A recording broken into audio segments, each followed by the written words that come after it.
ছুটির দিনে জুলাই জাদুঘরে ছিল দর্শনার্থীদের উপচে পড়া ভিড়। তারা বলেন, ফ্যাসিবাদ মুক্ত দেশ গড়তে অনুপ্রেরণার বাতিঘর হয়ে পথ দেখাবে এই জাদুঘর। তবে এদিন সময়সূচি না জানায় বিড়ম্বনায় পড়েছেন অনেকে। ছিল টিকিট ব্যবস্থাপনায় বিশৃঙ্খলার অভিযোগও। এই দৃশ্য বলে দেয় জুলাই গণ অভ্যুত্থান স্মৃতি জাদুঘরে প্রবেশ কতটা কঠিন। নারী, শিশু আর পুরুষরা এভাবেই ধাক্কাধাক্কি করে প্রবেশ করেন জাদুঘরে। ভেতরে প্রবেশ করতে পেরে কেউ জানান ক্ষোভ, কেউ হাসেন স্বস্তির হাসি। এক ধাক্কায় সব ভিতরে চলে আসছে।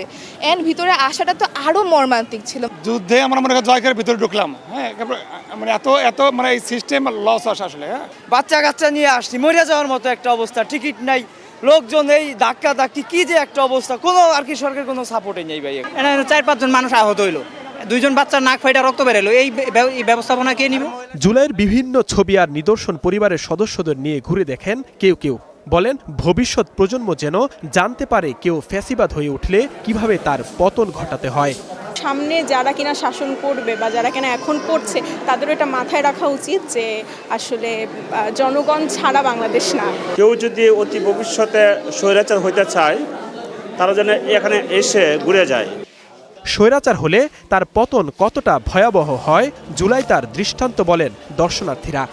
বাচ্চাদের এটাই দেখাইতে চাই যাতে কেউ জালিম হয়ে উঠতে আর না পারে, বা জালিমের পরিণতি কি হয় সেটা সে যাতে নিজের চোখে দেখে। একটি স্বৈরাচার সরকারের পতনের পরে এই জাদুঘরটি একটি মানুষের জন্য গণতন্ত্রের বার্তা আমি মনে করি। মোস্তফা ওয়াদুদ শাপলা হত্যাকাণ্ড থেকে 24 জুলাই এভাবেই খুঁজে ফিরছেন নিজের ছবি। শাপলা হত্যাকাণ্ডে সহযোদ্ধাদের শহীদ হতে দেখেছেন, তাই ছবি দেখে আবেগ আপ্লুত হয়ে পড়েন।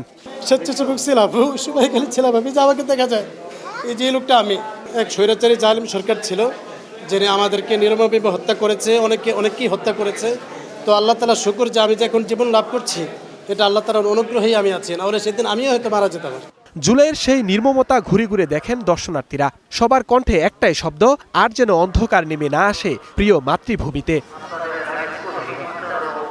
জুলাই একটি মাস নয়, এটি আত্মত্যাগ, সাহস আর একটি জাতির জেগে ওঠার গল্প।